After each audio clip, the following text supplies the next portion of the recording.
So, two key concepts introduced by the theorist. An example of a key concept might be something as simple as empowerment for Jane Addams. Liberation, empowerment, you know. She wants to empower people. She wants to lift them up and to help them to grow. She wants them to advance. Civil rights, civil liberties, you know, these are things that she wanted to work on. Individual rights. She wanted to make sure that people had access to life, liberty, and property. You want to provide a concept that relates to, and in sociology, a concept is just a term that relates to something it is that they're doing that is valuable, that is important, that helps us to show what it is that they've contributed in the discipline. Some theorists have specific terminology that they made up, actually, like George Herbert Mead, self-concept, how you feel about how other people think about you. That's terminology. So these theorists have come up with different terms that they've used to help us understand the world. Karl Marx, he talks about dialectical materialism. We'll talk about that. Dialectical, dia, two groups, lectical, conversation, dispute, materialism, money. How two groups engage in conflict due to financial gain or access to money. Karl Marx talks about that. Karl Marx talks about class consciousness, how a group would come together who belongs to a certain income, and how that group would have a similar mindset or a similar way of seeing the world. Class consciousness. Karl Marx talks about the false consciousness. Oh man, you're trapped in a cycle of despair. You're experiencing a state of mind where you're living a reality, but it's not real. You know, you're out there working hard every day, thinking that you're making good choices and you're trying to earn, a living so that you can feed your family. But you don't understand that somebody else, the person that you're working for, is making millions of dollars off of your labor, and they're only paying you enough money to get by. So every hour of hard work that you give, you're making somebody else thousands of dollars, but they're only willing to pay you pennies. You're living in a state of false consciousness. Because you actually are like, oh, I went to work and I did a great job today. I got a certificate from work today that said I was dynamite, and I'm the #1 employee, man. Karl Marx is going to help us understand that sometimes people are in a state of false consciousness, and he wants to talk to you about bringing yourself out of that false consciousness. How can, as a class, as a community, how can we realize what these businesses are doing to us? What they're doing to people as a whole, and how can we change this capitalist rhetoric where they're earning all of this money and they aren't willing to give us enough to survive? Karl Marx says that's a problem. That's an economic problem, and we need to change our system so that the system better reflects the needs of the people. So that was an example of 4 different concepts that Karl Marx introduces. If you look the theorist's name up in the book, you can find key concepts that are in bold next to their names, and defined for you to put here in your work that relate to whatever that theorist is trying to introduce. Now, I say that these people are founders of sociology. Well, G.W.E.B. Du Bois is a founder of sociology to me because he introduces our first quantitative statistics, but he's ignored because he's a black man. And he's not introduced as a sociologist until far later on, after women, But then when we're able to look at people of color and people of a variety of different ethnic groups who have been marginalized and allow their work to be regarded as being respectful data or academic data. So, the people that Harriet Martineau, we talked about, Harriet Martineau, and what she contributed with regards to qualitative research. Now, your book may not show these people homage or respect, but we have to in this classroom because we can't deny somebody respect because of their gender or because of their sex or their sexuality. I can never do that to you. We have to try to reflect on something that's comprehensive, and that's why I give you this in the classroom. We can't just rely on the book. That's why there's so many sources. Sociology is a discipline that reflects what is happening in society. So sociology has been racist. Sociology has been minus interdisciplinary. Sociology has been everything that the world has been. Core area of study. Jane Addams, social work and social psychology. George Herbert Mead, social psychology. Max Weber, political science, economics, sociology. Emile Durkheim, sociology, religious studies. Karl Marx, political science, economics, sociology. Question mark on sociology. He refuses to refer to himself as a sociologist because sociology as a discipline during the time that he produced information was a discipline that lacked relevance. The study of human interaction was nowhere near as important as the economic system. You know, micro level, he doesn't perceive of himself as being a sociologist. This is really a challenge. Everything that Karl Marx talks about is about symbols and about meaning, but that's not where he's coming from with his theory. That's not what he wants you to get out of it.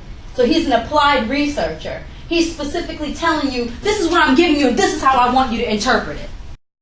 He was absolutely an economist. Political science, economics, sociology, question mark. Sociologist, because we made him a sociologist, not because he wanted to be a sociologist. His research is not about the people. His research is about the system. Major philosophical or theoretical idea or contribution. Jane Addams, she was a freedom fighter. She wanted to provide services, and she wanted to empower people. That's why she's a social worker. She was all about empowerment.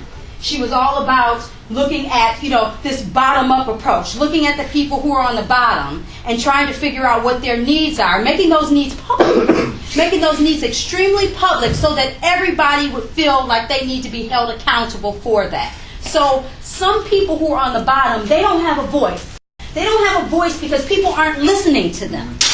And it's very important that people who are on the bottom have a voice and that their voice is important and that their voice is centered. What does that mean? It means that when I'm speaking to you about what you're going through, I know about your feelings and your emotions, not about what the government thinks you're thinking. So Jane Addams wants people to have a voice. And she knows that the only way that people on the bottom will have a voice is if there's an interest, if there's a vested interest. So whatever is happening with poor people has to in fact impact the people in the middle. It has to impact the people on the top. So she creates that relationship. She wants you to know what will happen in our society if we don't collect the trash in these particular communities. If we let this particular community go down, if we don't help these people, what types of interaction will they have with the people in the middle, and how will their health and wellness impact society as a whole? So she develops a relationship between the people on the top and the bottom and make the people in the middle be held accountable for providing services to these particular people. Not only that, she put it on the horn, on the loudspeaker. This is what's happening to these people. This is what our government is not doing to support these people. Here are the conditions. Some of you would never know what is happening in another community if we didn't have the internet or if we didn't have the news. Because you would be so focused on your inner circle and what's going on in your life that you would have no idea what's going on next door. So how do you know to vote? How do you know what to do? How do you know what is really happening if you don't hear about it from the people? Why are they a founder of sociology? So look at everything. Everything you see in your books, what you see in the paper, what the heck are they talking about that makes them so important and so special that we call them a founder? We call them one of the primary focuses of the discipline. Why is it important? Well, again, Jane Addams introduces social work under the umbrella of sociology. Okay? George Herbert Mead introduces a connection between sociology and psychology. Max Weber helps us understand relationships between religion and how people behave, religion, and something called the Protestant ethic. That's a key concept, the Protestant ethic. Well, why is it that the people who own 1% of the money in the United States are WASP, white Anglo-Saxon Protestant? What is it about their work ethic that is connected with their religion and their spiritual beliefs? What is it about that work ethic that entailed capitalist rhetoric? What is it about that work ethic that allowed them to own 99% of the money? Status, lifestyle, and who you know, what's your social network. Weber introduces that, but he uses terms, he uses concepts that are in that book that help you to understand why he is such a dominant theorist in sociology. Durkheim. Durkheim is the father of functionalism. Functionalism focuses on norms.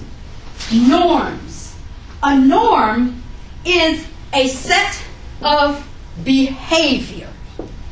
A set of behaviors that are most commonly accepted in society. You hear the word normal. Is this person normal?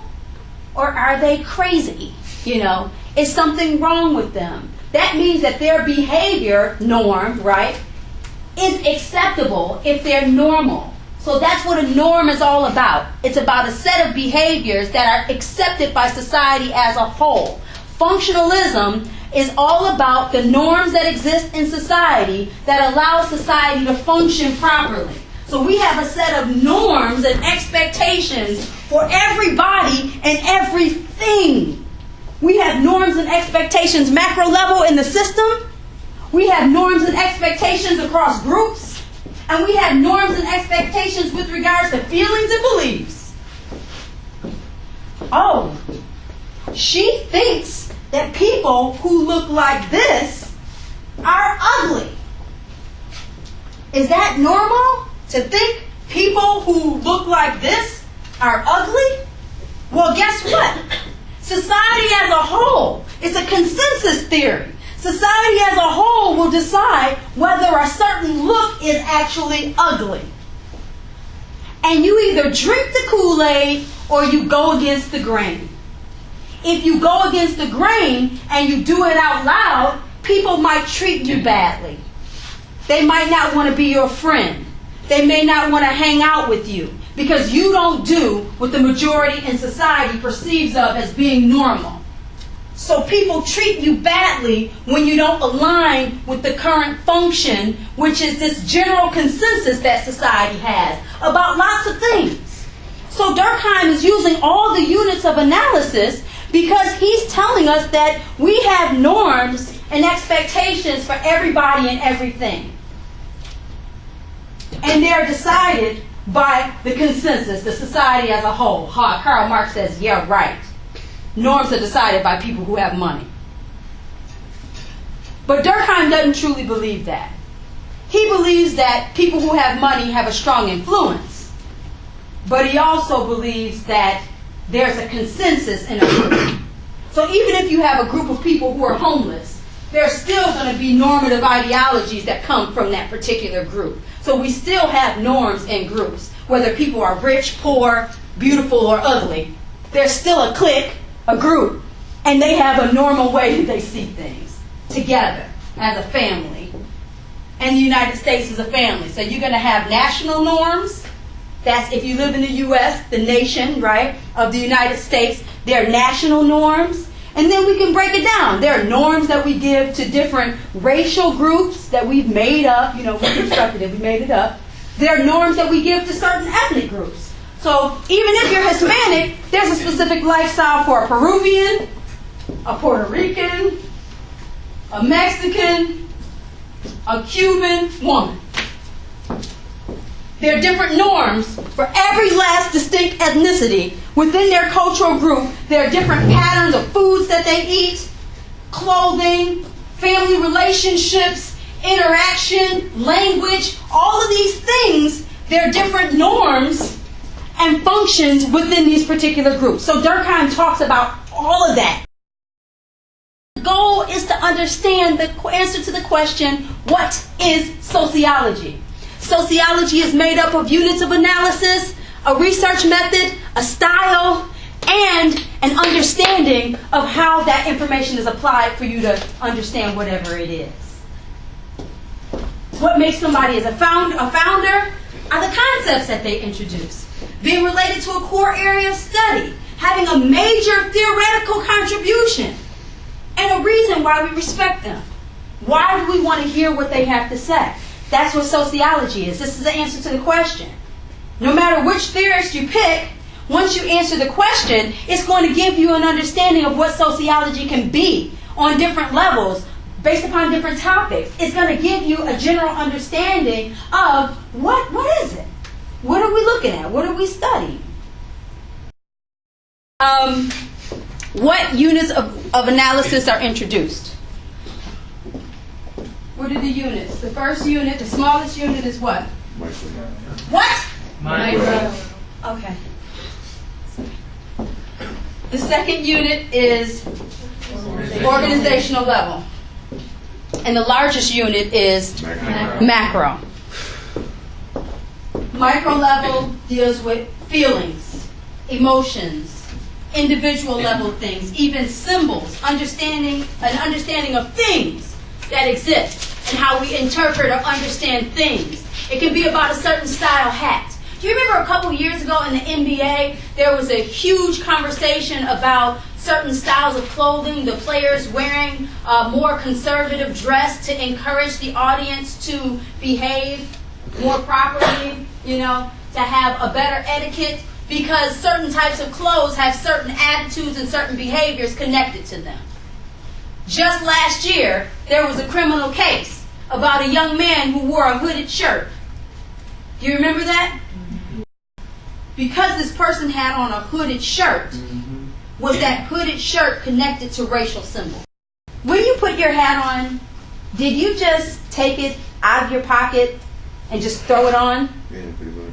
Or is this a plan? I just have to make sure there's a plan. Because sometimes there's a plan. It's cool though. With regards to, it's not just about the hat. It's how you wear the hat that determines your style, your swagger, right? Symbols mean something. They're very meaningful. And our micro-level theorists talk about symbols in some type of way. Jane Addams focuses on feelings, emotions, life experiences, access to resources. Resources are symbols. Resources are symbols. Harriet Martineau focuses on specific actions, things that people have participated in. So a symbol can also be a form of interaction, the way you interact with something. Not just that a symbol exists, but how do people interact with things? So how are women interacting with machinery? Are they using their thought processes to invent things? What individually are people doing, and what is their involvement with symbols or things? We're talking about on an individual level, what have they done? What are they doing? What are their relationships to things that are existing in the world? That's micro level. It's basic because she's just telling a story. She's not trying to change anybody's mind about anything. She's just telling you what happened. Let's talk about feelings. Let's talk about emotions. Are you excited? Are you gratified? Some women will go home and do all the laundry, and they'll be proud that they were able to contribute whatever that is to the family. Another woman may go home and do the laundry and be pissed off that they have to do all of these chores. Feelings are symbols, and people feel a certain way for a reason, and sociologists want to find out what are those reasons. Why do you feel that way about that laundry? Why do you feel that way? Now that is very simple, you understand. I'm trying to give you the most simple interpretation of this that I can so that you understand the unit. It does get more complex. Like, symbol, what does this scripture mean to Baptist folks? What does this scripture mean to the Lutheran community? What does this scripture mean to the Jehovah's Witness community? What does this scripture mean to people who are studying Islam? Symbols. Durkheim will focus on something like that. You know, he would really want to know across different religions, what does this particular symbol mean? You know, and by understanding that symbol, you get a better understanding of how they interact, how people interact with the world. You know, how they set certain responsibilities or certain expectations for different people based upon what those symbols mean. So, you know, if you hate somebody who does 1, 2, 3, how is that going to affect how you feel about their lifestyle? So if you hate this particular activity, what rank are you going to give a group of people who are doing that? So if somebody is doing something that is not normal to you, and this is where we get into discrimination. Is everybody with me? If you hate something that somebody is doing, if you hate a symbol, how does the hatred for that symbol affect how you treat people and whether they're able to be socially mobile? So we have to understand what discrimination is, how people feel about symbols. Once we know how they feel about symbols, then you will know, you have a better idea of the chances for this group of people. You know, are you going to be winners or losers? Well, if you continue to possess the symbols that relate to negative action, is society ever going to give you a chance to grow or be mobile? Or do we have to change how society feels about the symbol? Do we have to change how society feels about the symbol? So we start having TV commercials and we start having different types of interaction on television to try to convince you little by little that something over here is okay or acceptable. Once we do that, then that gives this group a better chance of becoming mobile. So the more we expose you to the symbol and give you a positive interpretation of it, the better we'll move forward. But if we just have the news that constantly, you know, demoralizes people and things, if all we have is the local news, then these people, the fake, it's no good, you know. You're never going to think positively about poor people if you're relying on the news, the evening news, to give you something new to think about. We also have our flavor of love-like shows, Jerry Springer-ish shows that turn life into a comedy.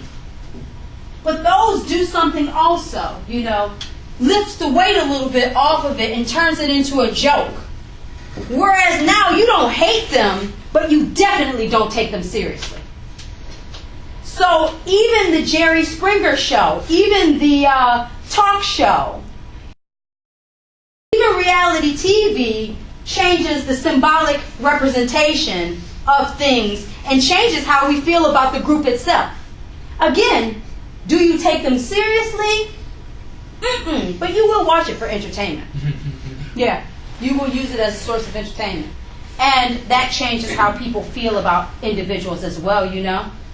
So before I hated you, now I think you're a total joke. Karl Marx's work is organizational level because he's dealing with two groups of people. He calls those people the bourgeoisie and the proletariat. The proletariat are the working class. Organizational level, remember, lifestyle.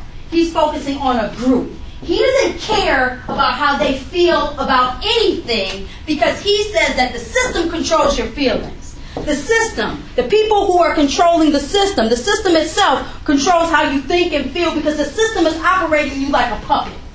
So you don't have real feelings. The system is controlling you. You are a robot. You're a puppeteer. You're going to school right now. Some of you think you're going to school because you want to be a veterinarian. You're going to school because somebody told you that you need to go to school to be a veterinarian. If you could be a veterinarian without going to school for 8 years, I'm sure lots of you would say, well, you know what, I'm going to opt out of the whole school thing and I'm just going to go get this job. But you're going to school and you're becoming educated because some system exists that tells you that's what you have to do. Not because you want to, but because these are the steps that you have to take to do what the person up top tells you to do. And every year it changes, you know. Oh, well, our curriculum is going to change. We no longer have 66 credits in your degree program. We now have 60 credits in the degree program, and you have a new general core that you have to take in order to be, you know, to get a degree in this particular area. Did you decide to do that? No. Somebody else is deciding what you have to do. So the bourgeoisie, in the period or the stage, and remember this for one of your exam questions. I want you to remember this for the future. Originally, when Karl Marx writes in the 1800s, the bourgeoisie is the middle class, the class with the perfect set of coordinated interests. The middle class are not the kings or, you know, the people who are in charge of the government. The middle class are the workers who are creating ideologies, who are creating ideas, creating products, creating businesses so that everybody can function. Because remember, government now and life now in 2014 is very different than it was in the 1800s. You ever understand that? So the bourgeoisie was the middle class. And the middle class controlled the working class. The bourgeoisie controlled the proletariat. Because the bourgeoisie controlled something called the means to production. They controlled what you needed to do to produce something. What classes you need to take to be a veterinarian. What clothing you have to wear to represent yourself as an accountant. So listen, I'm still on organizational level with Karl Marx. So, you know, you have the bourgeoisie puppeteering and controlling the proletariat, but the bourgeoisie could only control the proletariat because of the system. Because of the rules and regulations that existed in society, giving the bourgeoisie permission to actually manipulate and control the proletariat. Because if the rules and regulations had strict guidelines and, you know, rules and regulations that allowed, you know, that enforced the conduct or behavior of the bourgeoisie, then the proletariat wouldn't be, you know, you're working hard every day to have enough to make oodles and noodles, you know. What is it? Bringing home the bacon. Well, yeah, you can't bring home the bacon. You know, you're bringing home the fat from the bacon. You know, you're not even bringing home bacon. You know, you're living check to check. Skin of your teeth. The skin of your teeth. Yeah, these are the things that help you learn. That's why I'm always trying to remember these things, because, you know, that's how you all remember things. You don't remember the dialectical materialism model. You don't remember that. You know, you remember, you know, paying the bills by the skin of your teeth. So they're barely making enough to get by. Barely making enough to get by.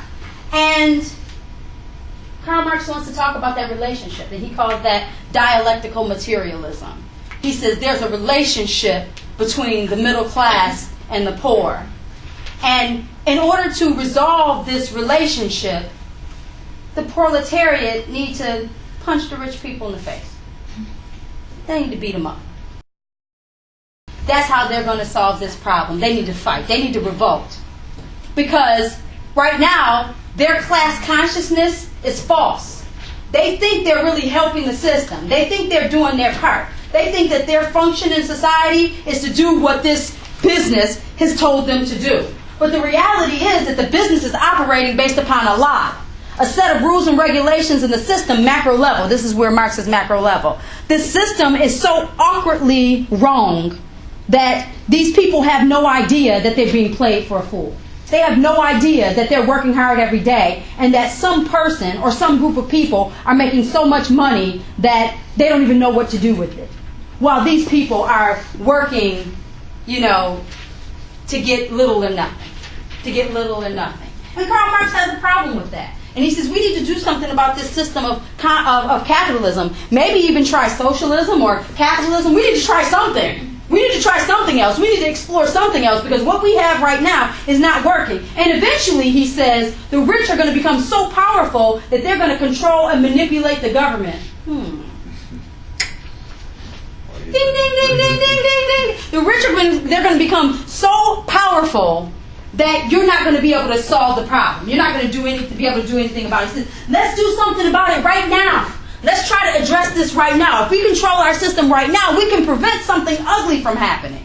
That's why there's so many people right now that are Marxists, neo-Marxists, because they say the rich people control too much. They have too much control. They control the policies, they control the government, they control ideologies, they control materials. They control too much in our society. Lots of people had lots of issues with what Karl Marx had to say. Everything that he said wasn't accurate. It wasn't all right, but it was enough to introduce this idea that something is going on with our system. And somebody needs to look critically at the system, because if you don't, there's going to be a monopoly. And the rich are going to rule the world. And it won't matter if you have a democracy, because the rich will still control the democracy. That is organizational level and macro level, because Karl Marx never focuses attention. He never focuses attention on symbols. Now, he might give you a definition or two. He might say, this is the superstructure, this is the substructure. He may explain and describe how you get to the root of what it is that he's talking about. But he doesn't care about these little details. He wants you to understand that there's a certain lifestyle that exists out there, and that lifestyle exists because the system is puppeteering you. He wants you to get that. He wants you to understand that. And that's very relevant to today. That's why he's a founder. Because he wrote something years and years and years ago, and we can still talk about it now. It still relates. It's still applicable to what's going on in society today. Now listen, don't write about W.E.B. Du Bois for your homework. Do you hear me? Do not write about W.E.B. Du Bois in your homework, because you will get a big fat 0. Not because he's not important, but because you have to follow the instructions. Let's talk about W.E.B. Du Bois. Okay. So here's the crazy thing. Here's what happens with W.E.B. Du Bois. First of all, he's ostracized from his community because he comes up with a concept called social disorganization.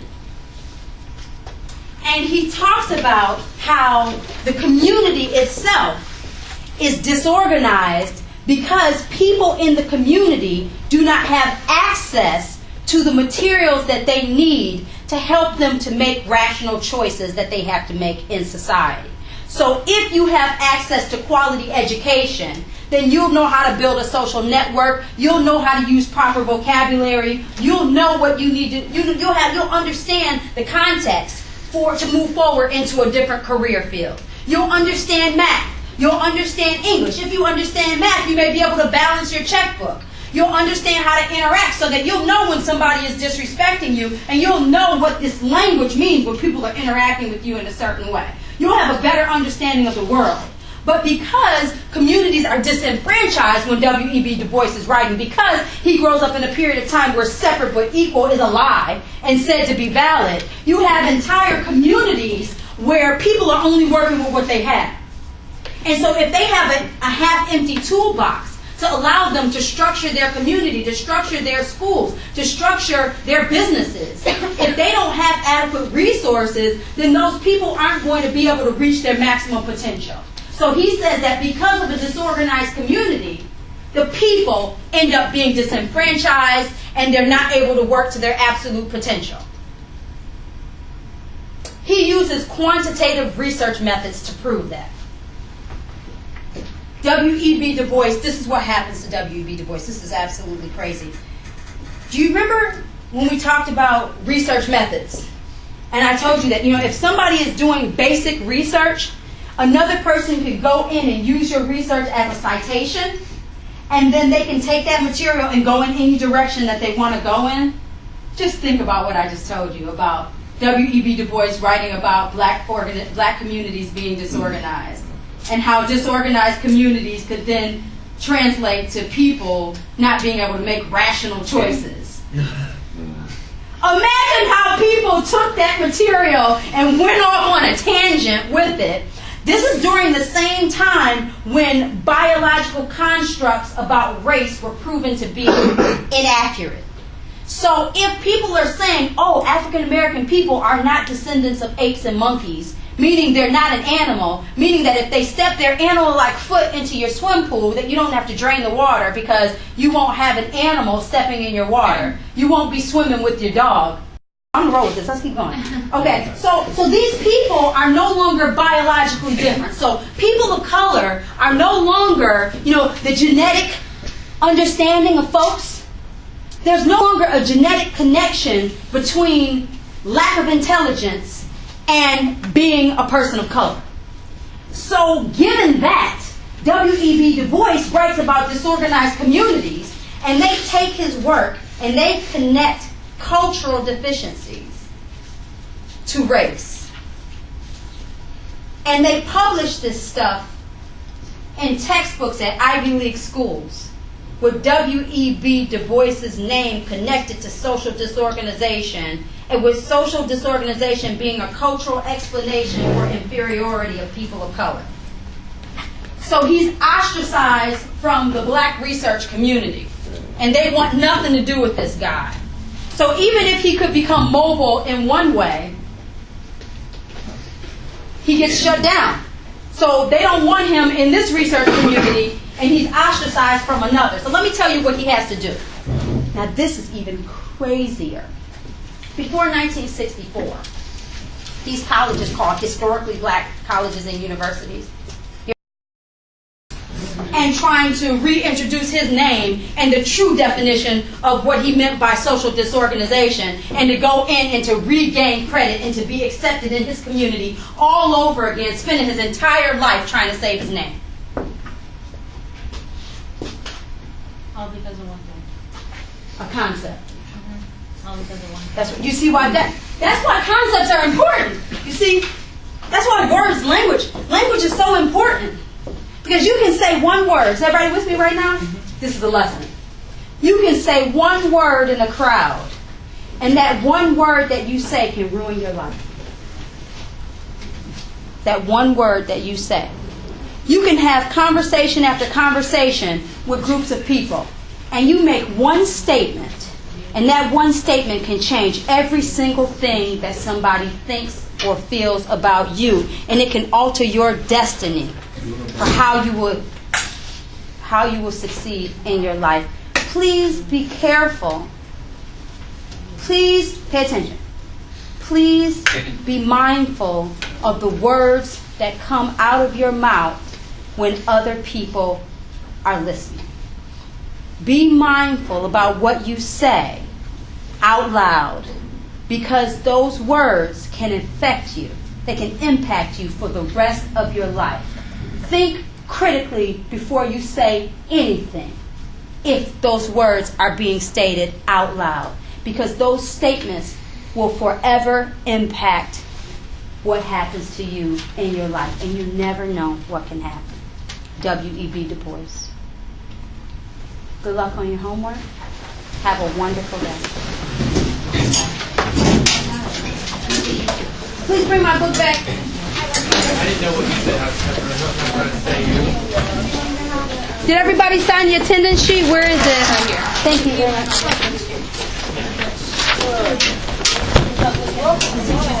See you, bud.